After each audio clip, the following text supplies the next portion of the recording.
This is Maharajas of Scale, a podcast where we go behind the scenes and talk to founders who are demolishing the myths around building and scaling a big business in India. These are the stories that have shattered the assumptions around Indian consumers and are changing the game completely. I am Krishna serial entrepreneur, co-founder of Flit, the fashion locator in town, and startup mentor, bringing you these stories.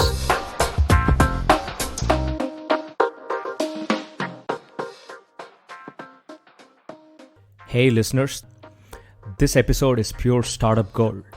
Quick Ride has broken a lot of myths and done lots of amazing things.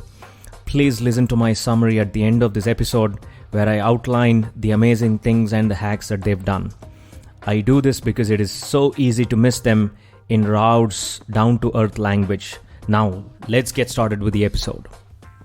Hey everyone, this is Krishna from Maharajas of Scale. We have a very interesting founder and a startup, Quick Ride of Bangalore, which is powering about 100,000 shared rides across the country and doing a fabulous job. I'm today here with K.N.M Rao, the CEO and founder of the company, who is a very humble man. And Rao, welcome to the show. Thank you, Krishna. Yeah, thank you for this opportunity. It's my pleasure to be on the podcast. Wonderful. So Rao, tell us about yourself and tell us about what you're working on right now. Yeah, so Quick Ride, we started with a vision basically to remove the vehicles from the road and to help the Tier 1 cities to combat with the traffic congestion and growing pollution. And we started in 2014, and last 5 years we have grown to a scale that where we are able to do almost 100,000 carpools every day. And so we are a team of close to 200 people now and working across all the metro cities. Wonderful. Tell us some interesting numbers about Quick Ride that does justice to the scale that you have achieved so far.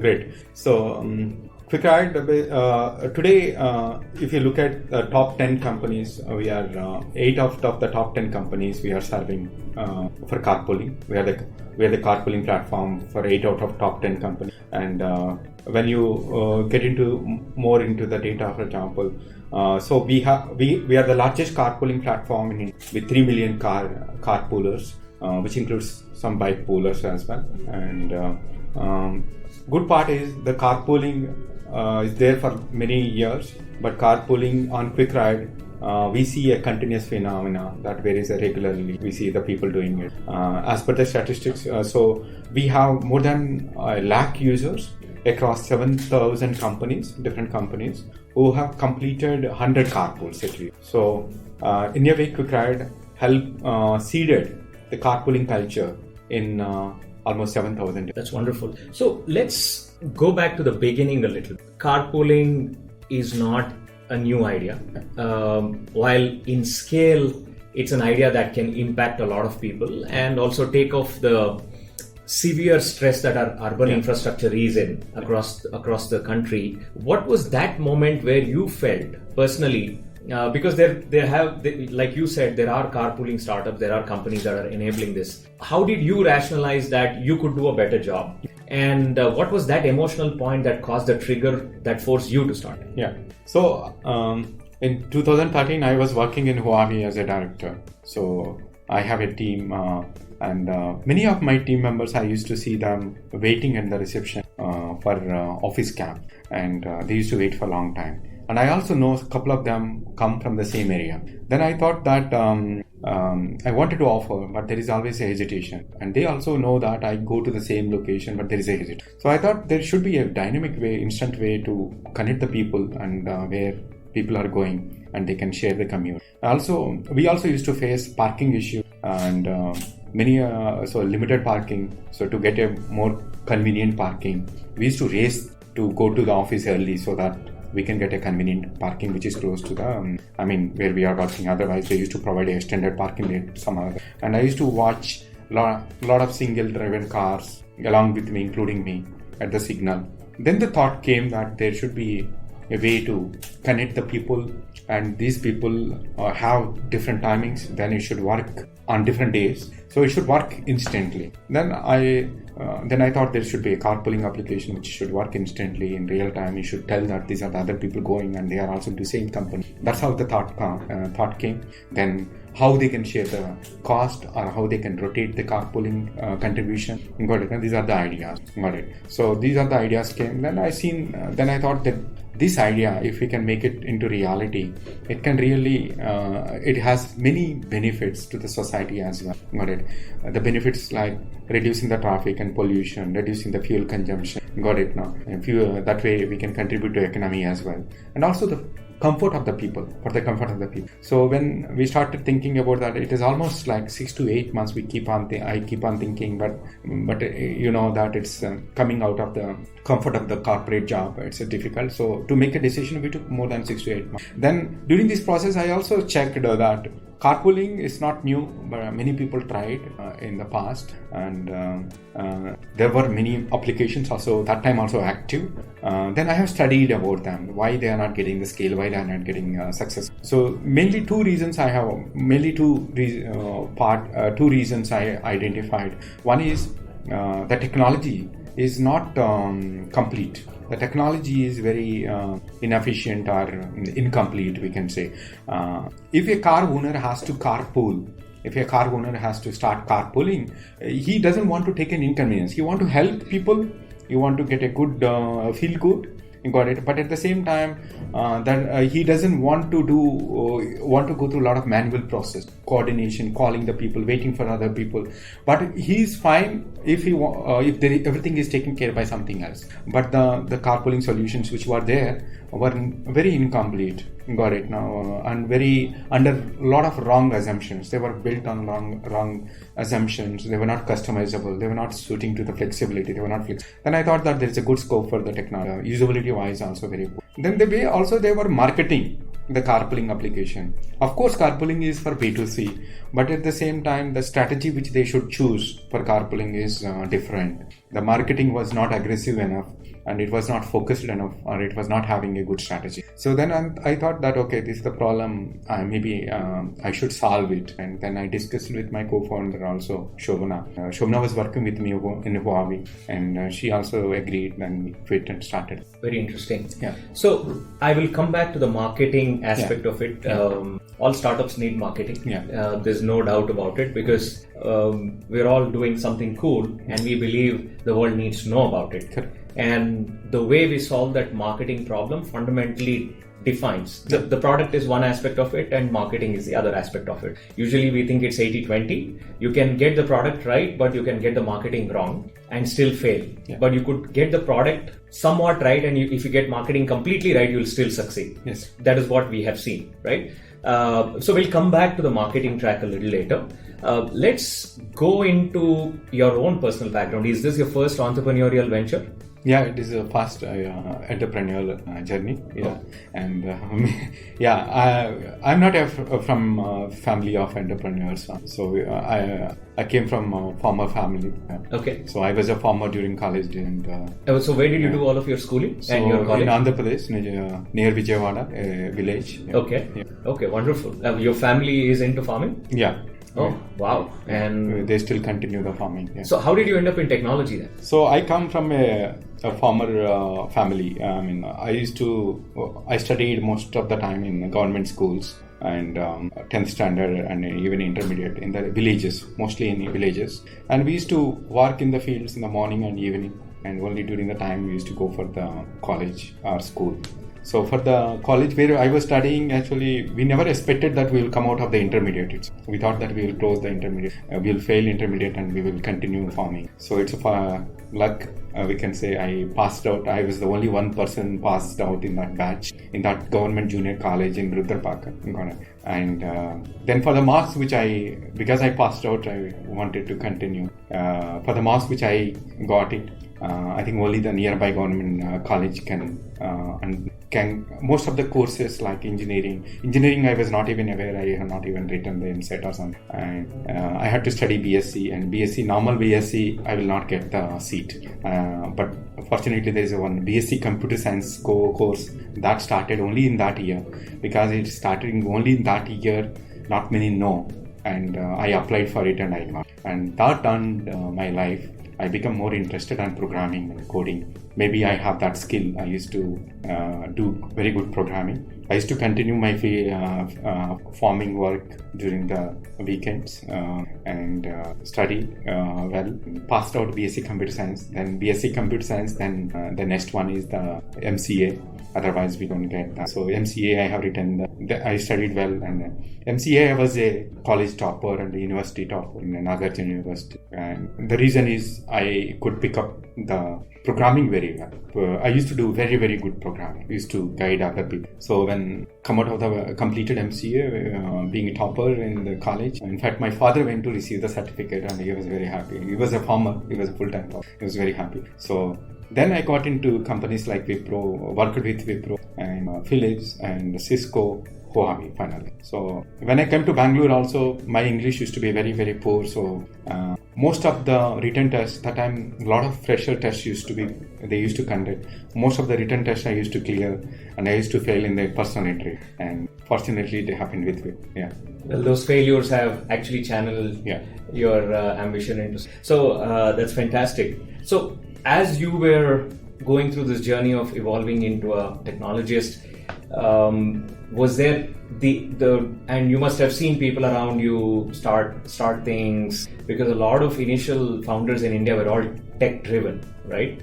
Even today to a great extent they are. So till you came up with the quick ride idea, did becoming an entrepreneur ever enter your mind at all as a thought? There always used to be a thought that I want to do something my own.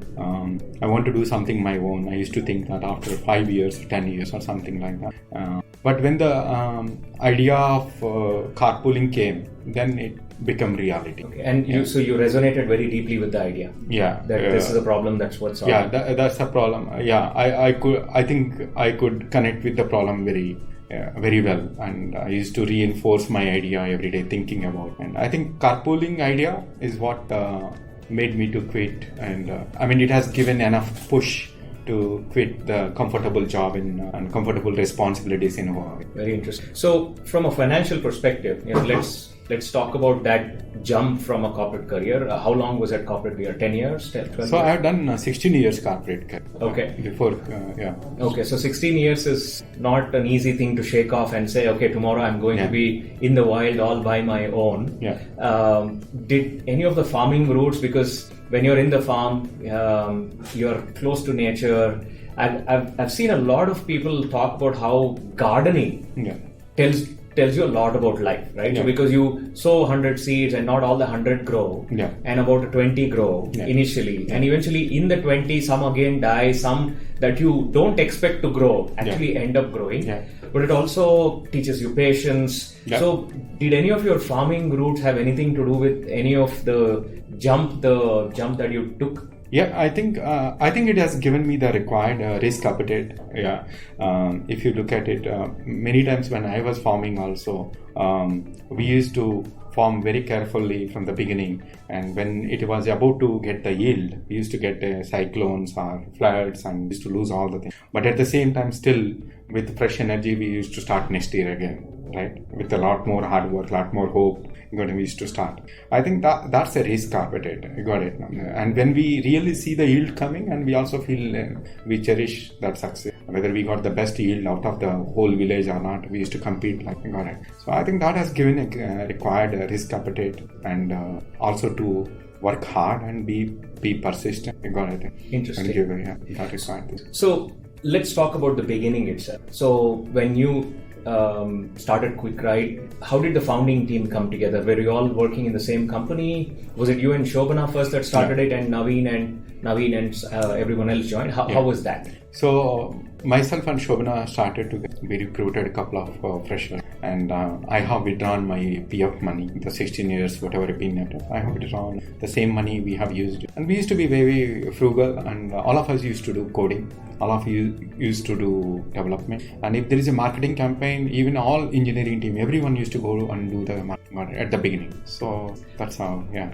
How did you find your other co-founders? So over the period, I think Naveen, initially the first one is I met Naveen. I wanted someone who can help me with the design of the app, and then I have posted on LinkedIn. I was not having sufficient money. Then I used to meet him every Sunday morning at a HSR park near to his house, and we used to share the idea, and he used to give me the design, and then he also started liking the idea. And then after 1.5 years like that, after initial version, I invited him to join full time. Got it. Then he came on board, and during those days it was more of passion which was helping us, and to be frank, I was actually giving very small fees to him, and he also liked the idea, and that's how he started contributing. He is on a lot of contributing. Then I invited him to come on board when we started seeing a lot of traction. And the other co-founder is Vishal. So he was my customer, and he was one of the first customer from Manyata Tech Park. And Vishal started doing carpooling, and I used to see him in the top carpooler. I used to meet him, and he used to give a lot of suggestion. Then he also helped me to do in IBM, to get the IBM whole company approval. And then after some time, then I again invited him, and he also started liking carpooling and Quick Ride. And he used to work part-time also to support Quick Ride initially for some days. He used to take care of the customer support for some days and help Quick Ride in many ways. Later I invited him to join full time. Then he come on board. Very interesting. So let's dive into the initial user acquisition part of it. How long did it take for you to launch your first? So you spoke about the app interface being intuitive so that it doesn't make the person that is giving the ride, jump through multiple hoops to create one ride. So obviously it means there has to be convenience both for the person who's riding and the person who's actually giving them a ride. Correct. Right? So the first version of the app, the MVP, as it is popularly called, how long did it take you to launch it, and how long did it take you to get your first user? Okay. So we didn't follow the MVP model. In my mind, I have a vision that the carpooling app must have these features. We should connect them in real time. We should tell who is who, profile, who is to tell who. And need to help them to coordinate so that if I have 4 people in my carpool, I should not tell all one by one. There should be a group chart which should be dynamically created for the ride. So coordinate, and it should help them to cost share. But it should not be a cash, it should not be a payment directly to the bank. It should be a legally compliant way, where in a normal way, how people can share the fuel expense, how people can share the toll expense, it should be that way. So I wanted this end-to-end to be complete. But one is, we should help them in real time to connect, identify who is going. It's called discovery. We call it a discovery, and help them to connect by sending invite and accepting it. Help them to coordinate seamlessly so that I know exactly where is the car. I don't need to go and wait. Or if I want to tell I'm late, I can tell them in group chat or something. And it should help them in cost sharing legally. And when I say legally compliant way, I have to tie up with fuel companies and all. The whole process took time. Got it? No? So we spent more than a year. Got it? More than a year to develop the first version. In fact, I also don't want to spend all the money.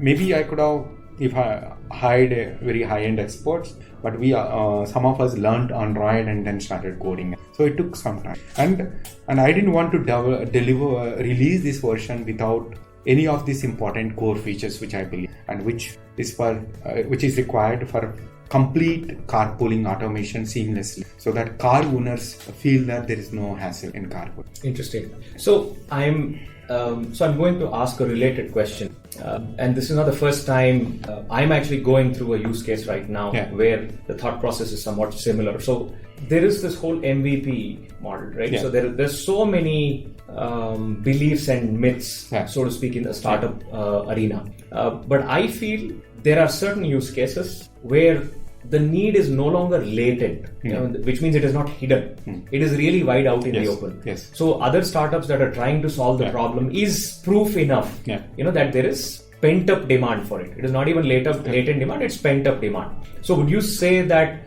when there is pent-up demand, instead of going the MVP route, you would rather just go the full product route? Correct. and then say this is exactly how we are going to do it, as opposed to doing MVP? Is that sort of the rationalization that you did when you came up with this? Exactly. Before starting the company, as I mentioned, that I already studied about available carpooling applications. Got it.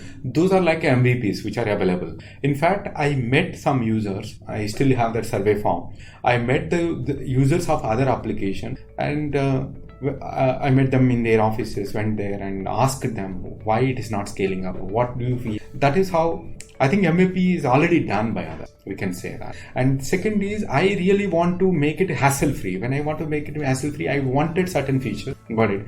And those features, without completing, I didn't want to go to market. I have ensured all are completed and then went to. Of course, maybe if I have more resources, I could have.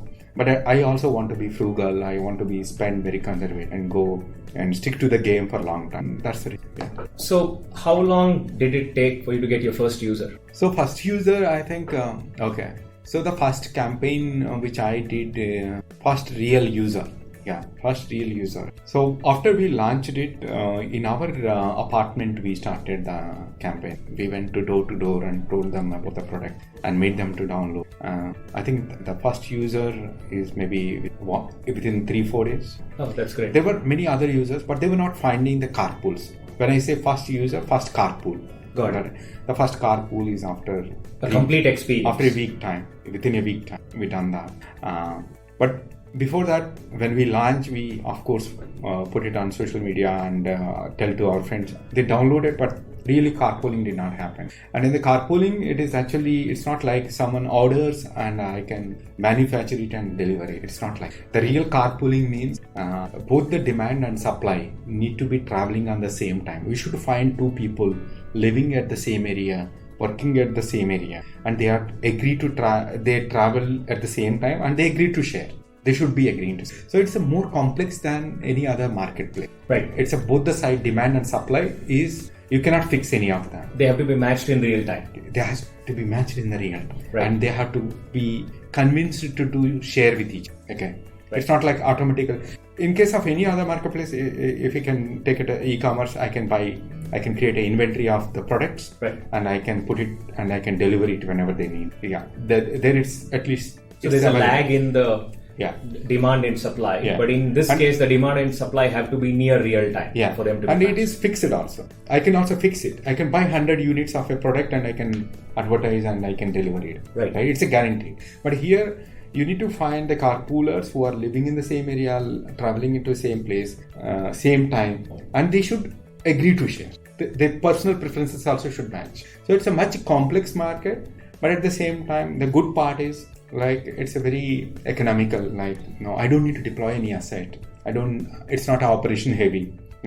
It's a technology which can do. So let's talk about that trust building factor a little bit, which is agreeing to share means they trust each other, right? Yeah. There is this, I think, an American anthropologist called Edward Hall who categorizes India as a high context society. In a high context society, people are trust is built very casually. So for instance, if you had a friend and somebody came through the recommendation of a friend, you say you trust that person very, very quickly, right?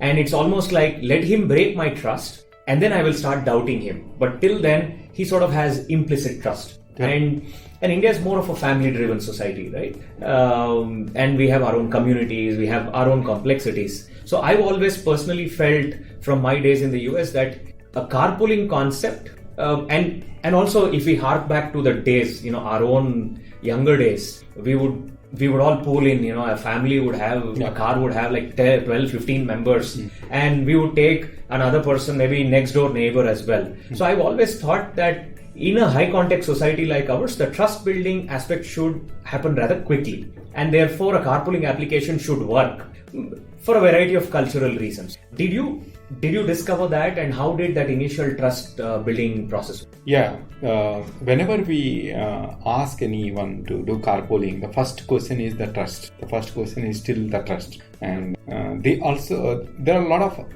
assumptions also in that. Got it. So to build that trust, basically, we started company by company. And we started telling that, okay, these people are your own company employees. So would you mind? So they say that, how do I share with, they ask me, for example, how do I share with strangers? I don't. Then I tell them that I verify them and confirm that these are your own company employee. Then can you start sharing? Then to address ladies, to target ladies, for example, we also given same gender. They can also limit same gender. There are many women are driving the cars, so they can offer the carpool to other women colleagues. So we started giving them, and also we don't assign a carpooler directly. We give them options and we let them choose. When they start choosing, got it? No.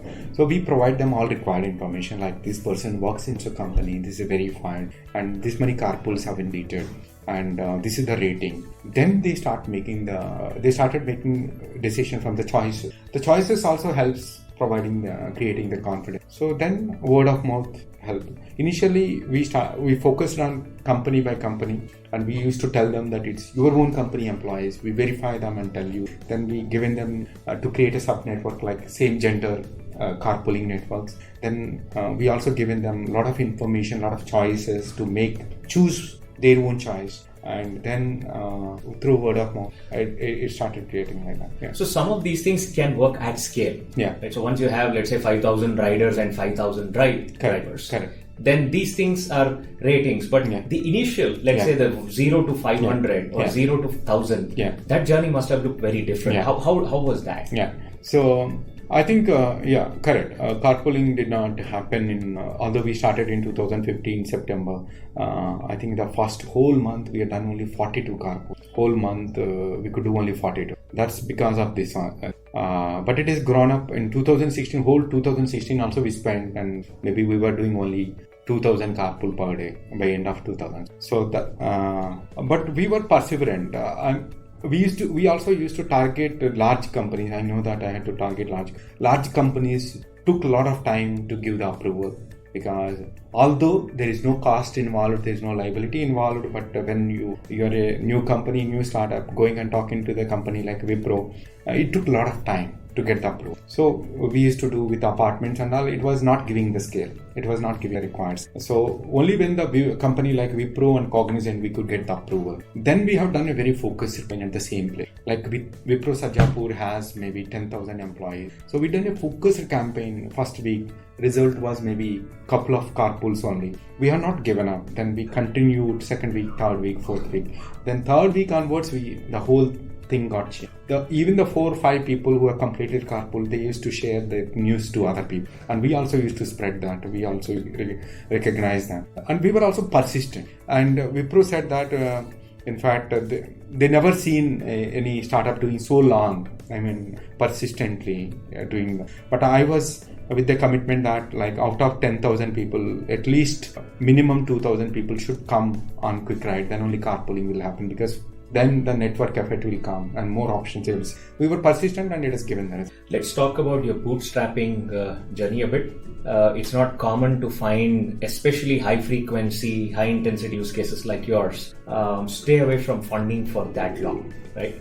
And that also means that there is a core personal philosophy within the founding team saying, let's build this differently and let's build this for the long term. So were you always driven personally? Was it always a choice to bootstrap as farther as you could? And talk about that boot. Yeah. So when I wanted to start itself, I thought that I should not give up before 2 years, and I should have a fund sufficient for minimum 2 years. And then I made that sufficient fund, and then I was always focusing on product. Full time focusing on product, spending more time on product, and then once the product is ready, full time focusing on customer, going to different companies, trying to get approvals, and making the approval, utilize it very well by effective campaign, talking to the customer, supporting them. We were always busy with product, customer support, customer acquisition, and these aspects,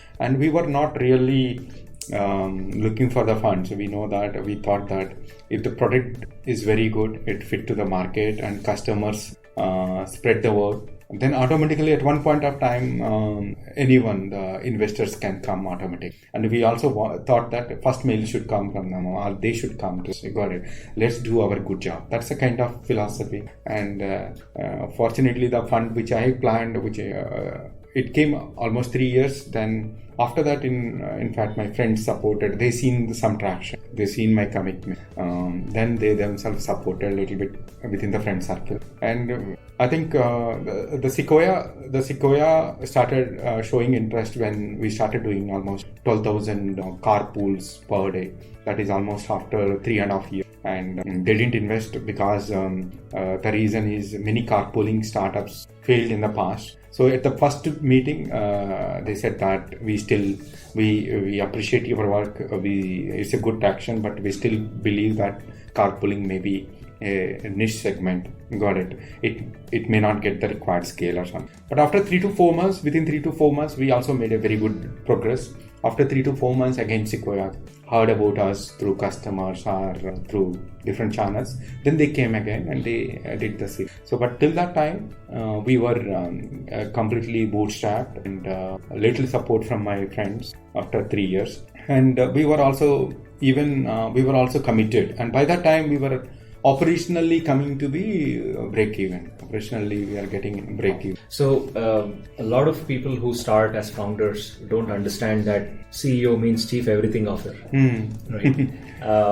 And I say this when I recruited my first set of employees. I would say, those of you who worked in the corporate world, if we order pizza and none of us have thrown the box, the following morning it will still be there.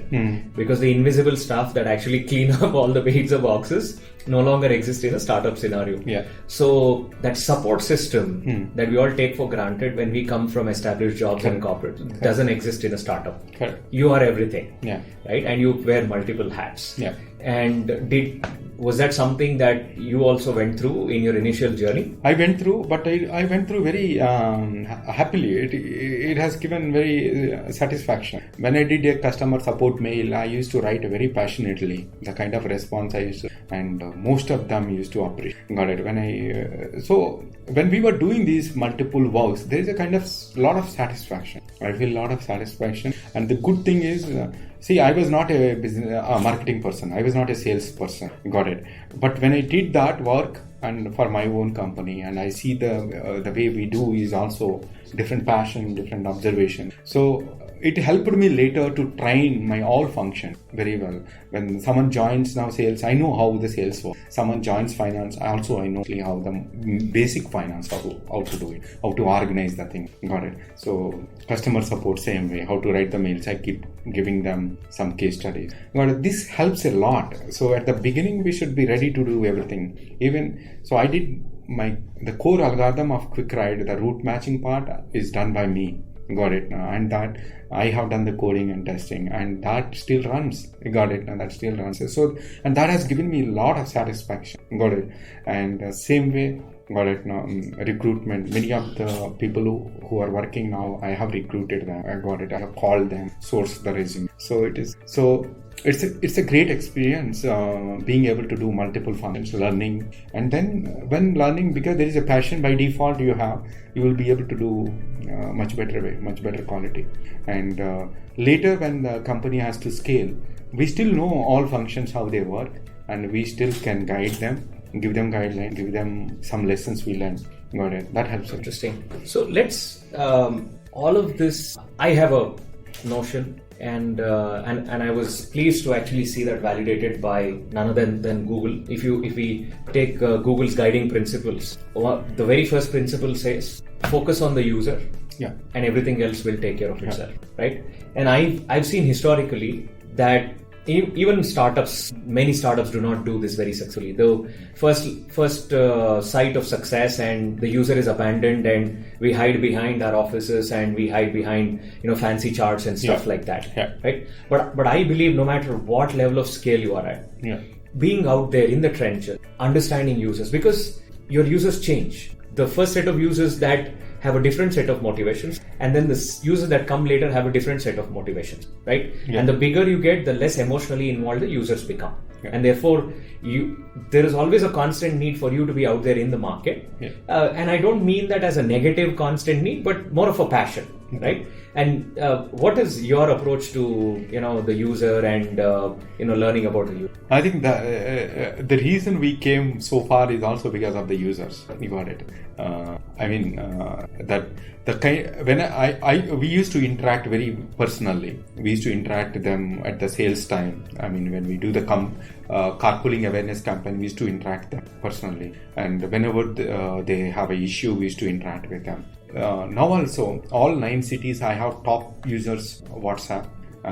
Top users are there of all Quick Ride, top users WhatsApp groups we have, and very actively whenever they report a suggestion, whenever they report issue, we reply directly. Either city head and myself also, we reply directly, keep communicating, and we often meet them. And I think most of the innovation, maybe 2015 first release was my thought process and my team ideas. But after that, whatever the innovation we have done later, most of it is driven by the user. Their suggestions, their feedback, we respond very positively. And many of the users in Bangalore recognize me now, and they also know that they also feel that Quick Ride belongs to them. Quick Ride, it's not just a product, some product. They own the product. There are many people, they own the product. You got it. So I think with the close communication, close support, engagement, thanking them and listening to them, got it. We have been able to do good product, at the same time good loyalty of users, our ownership of ownership of our users for the product. Got it. That's it. And we are very active, although we are into the market for a long time now. So at this point of time, for example, every city we have a top groups like this. We got it. And all the top users we respond. So I'll take a slightly different track, and we'll cover Ola and Uber, the two elephants in the room. But for context, and if we get out in Bangalore, perhaps Bangalore has the worst traffic in India right now, given the amount of vehicular congestion that exists. Karnataka has about 2.1 crore registered vehicles, out of which close to 1 crore are there in Bangalore alone. While official data suggests it's like 80 lakhs. 80 lakhs, yeah. But if I take in all the unofficial vehicles and all of them, it is close to 1 crore. Yeah. Even assuming every vehicle spends about 100 rupees per day, we're literally talking 100 crores on transportation, which I feel is on the lower side. Yeah. And on a monthly basis, that is literally 3,000 crores. Yeah. So the first phase of the Bangalore Metro actually was slated to be 11,000 crores, and eventually it got finished at 15,000 crores. Okay. So if we take it at a gross city level, that is equal to 5 months of the city's expense. Yeah. Right? And I was recently talking to another entrepreneur called Aditi Balbir of V Resorts, where they are taking smaller resorts in smaller towns and then creating a local economy around it, where the model is perfect for a developing country. I personally feel, given the lackadaisical approach that the government has to urban transportation and urban mobility, Quick Ride works like a charm. Right? Not everybody can afford a cab ride, and all of these search pricing, which are mostly developed and evolved economy models, are possibly not completely relevant here. So therefore, Quick Ride should work bang on, and which means it should get legislative support. So let's talk about the legislative angle. How is the government support? How is the legal area around this? We've seen governments do flip-flops. Some say we love it, some say we hate it, and they keep changing their position often. What is that? What sort of environment are you seeing there? I think the carpooling requires a lot more support for the kind of impact it has, a kind of positive thing it has on the society. Got it. First of all, carpooling and taxi, if you look at it, got it. In taxi, you are adding a more vehicle to the road. You are adding one more vehicle to the road and providing. In carpooling, existing vehicle, already going vehicle, I'm identifying empty seats and making them available for other people who are either taking their vehicle or looking for another vehicle. Got it. So it is completely, eco-friendly and less vehicles on the road. For the kind of impact it has, a kind of positive impact it has on everything, like people who are offering, people who are taking, roads, society, everything. We should get a lot more support. But we have seen that governments have been talking about it, saying that you do carpooling. Even the Prime Minister has mentioned that carpooling is one of the important things, and traffic police says carpooling. But the action-wise, there can be a lot more. There can be more implementable actions. For example, they can write, they can take up the carpooling program in a big way, and they can involve all the enterprises and tech parks to start carpooling program in every company, and they can incentivize a little bit. They can incentivize on parking spaces, or it can be on the insurance fees, or whatever, the registration fees or road tax or whatever. If they can incentivize, first, at least if they can take it as a program, government program, and involve all big companies and tech parks, and there can be a lot more result, and that result will help government only. Because if you have to cater to these 1 crore vehicles you are talking, either you need to build a large infrastructure which will take a lot of time, a lot of money, but there is an easy fix. That easy fix is carpooling. And if government can take it up as a program, saying that let's do carpooling as a major program in Bangalore and involve all the enterprises or tech parks, all the commuters, encourage them. I think we can get, today we are doing close to 60,000 carpool in Bangalore. We can make 6 lakh carpoolers or 10 lakh carpool very quickly, very good. So we are getting nominal support, but there can be a lot more compared to the impact, considering the impact. And shared mobility. People talk about shared mobility. Everyone claims we are a shared mobility solution. But what is the true shared mobility? What is concerning us is road space. So which mobility model helps sharing the road space is carpooling and public transport. Got it? Yeah. And all others are only asset sharing. If you talk about a taxi, I'm hiring and you are hiring after that. But there is no sharing of the road space. There is no sharing of the fuel consumption. But carpooling works on all the dimensions in the best way. Like whether it is a road space and fuel consumption, parking space, and the asset. All the dimensions carpooling scores the best way. So we are looking forward for government for the lot more support. I mean, much better engagement and support. So having Sequoia as the main investor, or perhaps the first institutional investor, is a big vote of confidence, right? Yeah. So it means a huge stamp of approval. Sequoia, while they've invested in a variety of spaces, this means that there is that legitimacy it gives that. Although personally as a founder, I do not accord much legitimacy to funding-based legitimacy. User love is the first legitimacy, right? And funding-based legitimacy is maybe a proxy for that. So with Sequoia being there and Uber and Ola also being in on the other side, do you see Uber and Ola as competition, or do you see them as enabling different use cases versus you? Do you see them as complementary or as competition? It is certainly a complementary thing. The person who hires a taxi is for a different purpose, for example, and Uber and Ola, for example, provides taxi from door to door and any time of the day. Yeah? But carpooling is mostly during the peak hours and for office commuters, and there you also have some last mile connectivity challenges. Got it. Sometimes we also see our users, they take carpool till from the Manyata to Kadi-Bisnahalli. From Kadi-Bisnahalli they take a Uber to go to the inside to their destination, to their home. Right. Got it. So it will complement. Certainly it will complement. Yeah. So yeah. Now we have actually 3 investors. Sequoia came in Series A, and Naspers and Venture Highway. Also Sequoia funded in. And what sort of mentors or support system have you cultivated in order, outside of, obviously the investors do have a set of advisors they come with. Yeah. Personally, in your first few years and otherwise, what sort of a support system did you cultivate so you could, if you had some key questions, if you were sort of stuck somewhere, you could go and ask. Do you have a support? So there are a lot of support system in startups. Maybe I have used it limitedly, but yeah, there are a lot of support system available in now. One forum I have used is NPC NASCOM Product Conclave, which every year I used to attend, and every year we used to see some progress.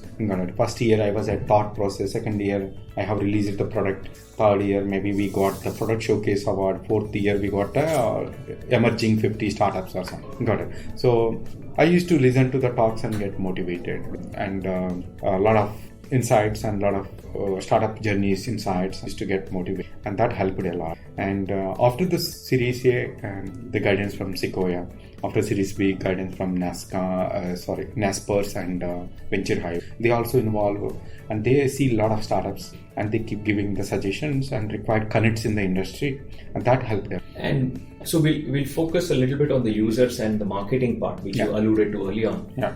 Have you seen a change in the type of the user, or have you seen the same kind of users scale up? Now that when you started the first 500,000 different set of users, because no matter what you build, there will always be early adopters for certain things, right? And then you'll have different set of users. Yes. Have you seen that happen? Yeah, of course. Yeah. So when we have done the campaign, and we used to see only the initiators, the early adopters. That's only maybe 8 to 10% to join. Got it. Then always there are some followers. Got it. Backbenchers or anything. I think we see that followers are coming up now very much, and also the use case is spreading. Initially, we targeted only enterprises and tech talk. Now it is spreading to colleges. Got it. Now a lot of students are using our platform, and government employees are using, media people are using, journalists are using, doctors are using. We've seen some doctors offering the rides on Quick Ride, and so it's spreading to the other segments. And now people also use not just for office going, even if they want to go to airport, they are using Quick Ride for carpool, and even they want to go to the restaurant, they are trying to find a Quick Ride and carpooling and going. So in fact, we also want to spread this. Tell our users, these are the use cases. You're going to airport, maybe you can carpool with a pilot. Got it. No? You get a chance. Maybe you get a chance to carpool with a pilot. So you're going to a hospital, maybe you can carpool with your doctor. Got it. No? So because we've seen those user profiles on our platform, we want to spread this, and we are seeing it's happening. So these become those fancy.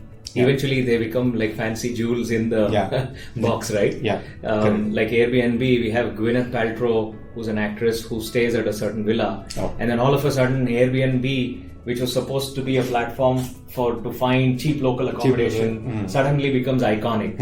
And then now, similarly, you ride with a pilot, right? And then you find that the flight that you're taking to Delhi, you're flying with the same pilot, you're driving with the same pilot to the airport. In fact, I have taken a carpool from airport to Marthahalli with the general manager who manages the airport, Bangalore airport. In fact, I have posted that on my LinkedIn. Amazing. So, the marketing part. Initially, you spoke about marketing, and the approach that you suggested was more of offline and personal driven, right? It's not really about digital spending money, right? Because a lot of companies today, because of the easy money that was available, have done a different model.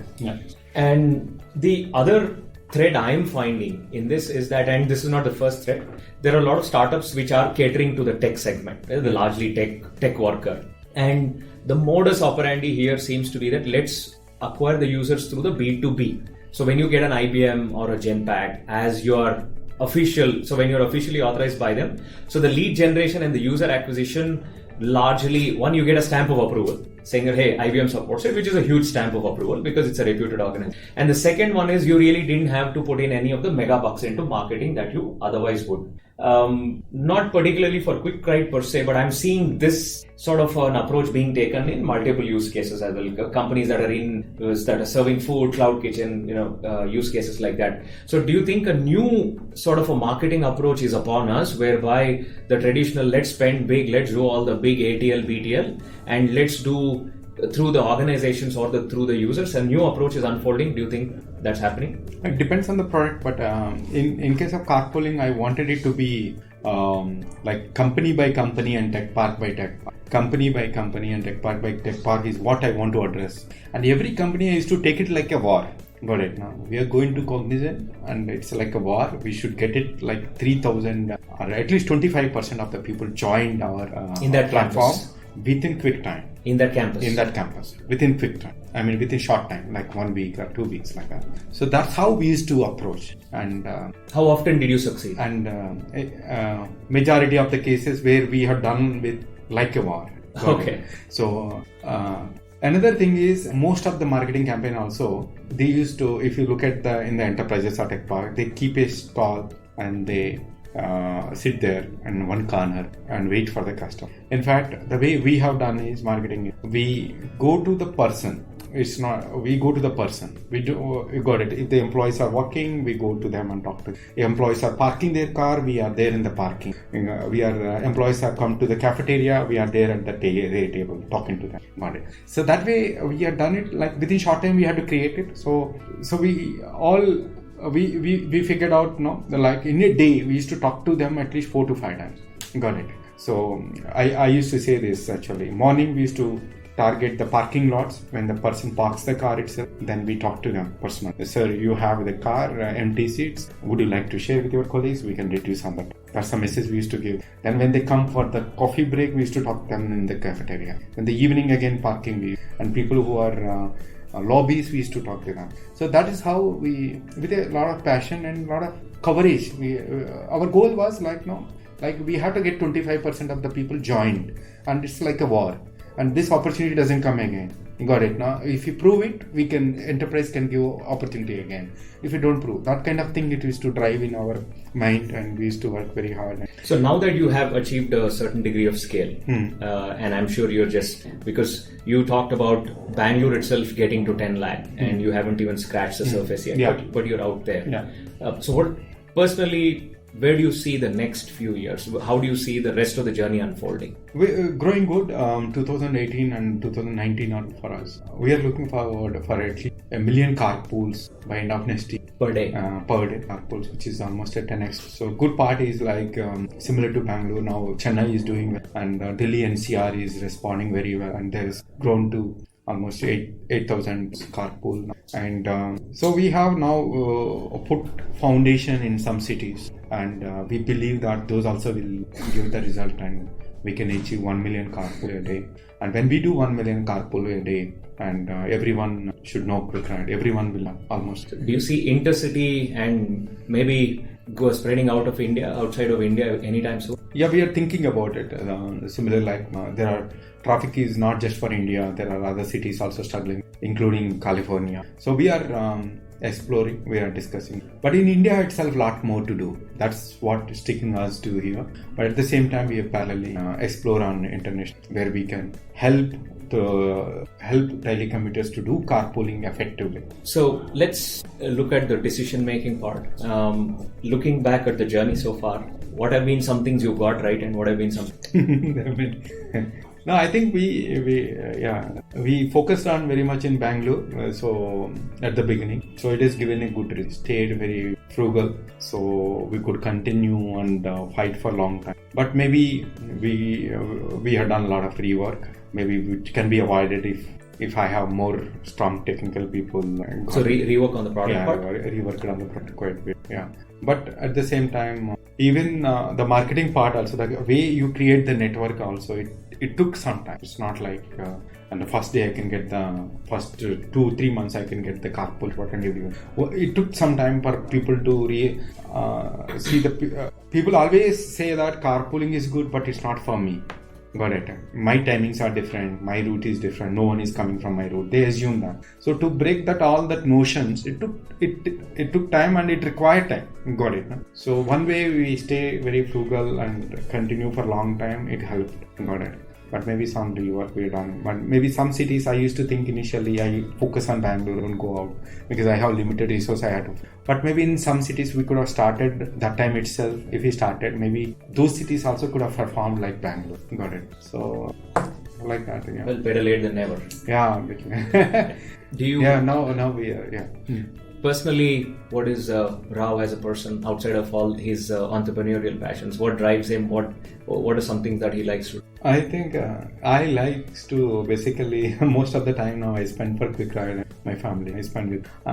I think more work is what motivates and gives me a lot of enjoyment. Do you have any personal heroes, personal people that you look up to in the entrepreneurial world or in the personal? Yeah, so I mean it's like in my during my profession, many things from my leaders, like someone called Virendra Gupta, Veer Kamesh. I learned a lot from God. They are my leaders. They are my leaders, and I always remember the important things they have taught me. Who are these people? What is their background? So they were senior leaders in Huawei, and okay. Yeah.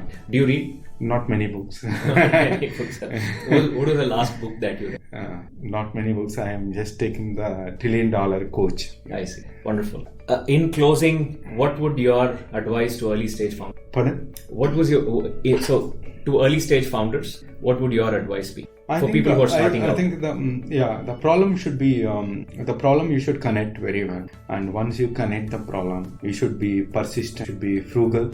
And don't give up. Don't give up till it happens, because the problem is there. The problem is big. You must solve it, and it may be like for many of us, maybe it is like a one-time opportunity. We should not give up. Amazing. So, Rao, we've had a fantastic conversation. We've talked about your humble beginnings. I see that you're still very humble. I think humility is a quality that comes very naturally to you, and I think you've socialized the right lessons from your farming background.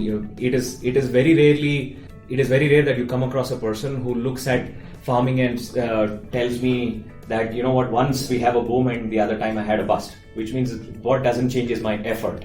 Yeah. And many times, and I have a way of saying this, and this is an example I picked up from someone long time ago. In Southern California, surfing is a very, very popular sport. And you'll find all kinds of people that will tell you, use this wood, do this shape, maybe chisel here, chisel there. So you'll find all kinds of people who can major in the fibers and all of that about how to put a surfboard together. But the one thing they cannot tell you is, when will the wave come? Right? So the wave is not in our hands, but it's only in building the equipment, which is, I think, what you've done. And fabulous journey. I know we've not seen, this is only the beginning. Maharajas of Scale will be back to cover when you hit that 1 million rides next year. In closing, anything else you would like to say to the listeners of Maharajas of Scale? Thank you for listening. I think start carpooling and save environment. Thank you. Yeah. Hey listeners, wasn't that pure gold? What Quick Ride is doing is truly amazing. For starters, they're a pure tech startup that is using the power of technology to solve a very real-world problem. Now, here are my key observations. The first key observation is that Rao channeled all of his farming background and lessons from his farming straight into his entrepreneurship. And this epitomizes the saying that not everybody can be an entrepreneur, but an entrepreneur can come from anywhere. From his humble farming roots to making it almost to a very new course that he had no clue of, and stumbling on to engineering, he came around to building a tech startup and scaling it. The second key observation is how Quick Ride falls into the category of scratch your itch ventures started by entrepreneurs. The reason is sometimes the best problems to solve are from your own experience. Rao observed his colleagues facing problems with their commute and believed carpooling was a way to solve that problem. It is a thought that has perhaps crossed our minds and many a mind, but he went a step ahead and took action. Since several startups had already attempted and failed, Rao not only had a chance to do one better, but also fix what was wrong in earlier attempts. It is a masterclass in entrepreneurship. The third key takeaway is about MVP, or the minimum viable product. To MVP or not to MVP is an oft-debated question by entrepreneurs in startup circles. The reason the MVP topic is debated so much is because one runs the risk of making a lot of assumptions on behalf of users that one has not yet met. However, Rao was wise enough to realize that there were already several MVPs attempted outside of Quick Ride. A lot of startups had attempted the carpooling problem, And when he studied them, he realized that they had made several mistakes. And therein lies what Peter Thiel calls the last mover advantage. Rao was wise enough and clever enough to learn from the mistakes of others and also ensure that they went ahead with a full product that actually did justice to the use case that they were working on. To that extent, the viability aspect was actually proved by the other startups, but then the user experience and the way in which the product was built was not doing justice to the problem, and hence Rao jumped in with both hands and both feet and head first. As they call it, he went all in and he launched the product, and then you heard how they have scaled since then. The next key takeaway is how they went about marketing. They took an uncanny B2B route to end up as a B2C app. It sounds very elusive. It is hard to understand. It looks like it's a B2B2C approach, but it is anything but that. They took a B2B route to get to a B2C adoption. So when you get IBM to actually officially adopt your product, in this case, this is a product that is actually solving the problem of their employees. It is not a product that is officially deployed by IBM. It is a third-party product that is endorsed by IBM. So if you heard what Rao said about actually treating every corporate acquisition like a war, they took a B2B route and they were very passionate about it. Very similar to what Sachin Bansal talks about, them standing on Church Street and MG Road and handing out cards in front of Gangaram's book bureau for people to buy books off of their website. Rao and his colleagues approached all commuters, and as Peter Thiel again says, some of the best markets for a startup that is trying to solve a large problem are very, very small niche markets. So when you're actually working on, let's say, getting all the employees of Wipro or a significant number of employees of Wipro in a particular campus aboard Quick Ride, what you're essentially doing is indirectly creating network effects. Mind you, Quick Ride already has a network effect aspect built into it because it needs two people to succeed, a rider and a person who's riding in their car. So it already has a two-sided aspect to its use case. Now when you take that and multiply, network effects kick in automatically. My next key takeaway is about how the founding team came together. While Rao's co-founder Shobana and Rao together started Quick Ride in the beginning, I hope you noticed how he brought Naveen, who leads product and design, onto Quick Ride, and also Vishal. Naveen was somebody that was already working with Quick Ride in a consulting capacity, helping Rao out on design on a part-time basis or maybe on a consulting one-off basis. And he connected with the problem so deeply and with what Rao was doing with Quick Ride that he agreed to come on board. I have met Naveen personally, and he is down to earth and he's a person of humility. And Vishal was instrumental in actually getting the IBM adoption by IBM, as Rao calls it, and Vishal became the fourth co-founder. And this is something that happens with a lot of ideas and startups, either with the execution team or with the problem. Some customers identify themselves so completely that they decide to join it, and they become evangelizers or modern day evangelists of that cause. My last takeaway is about user love. If you take care of the users will take care of you. And this philosophy and value is something that comes across very, very intensely. From forming super user groups and working to ensure that user feedback was actually incorporated in the product, Quick Ride has built a following amongst their users like no other. And like Rao says in his experience, he has found that today Quick Ride is considered a product by the users as their own product, and not as a product that was put out by a third party. And therein lies the success of Quick Ride, of having built something that the users consider as truly their own. We hope you enjoyed this story.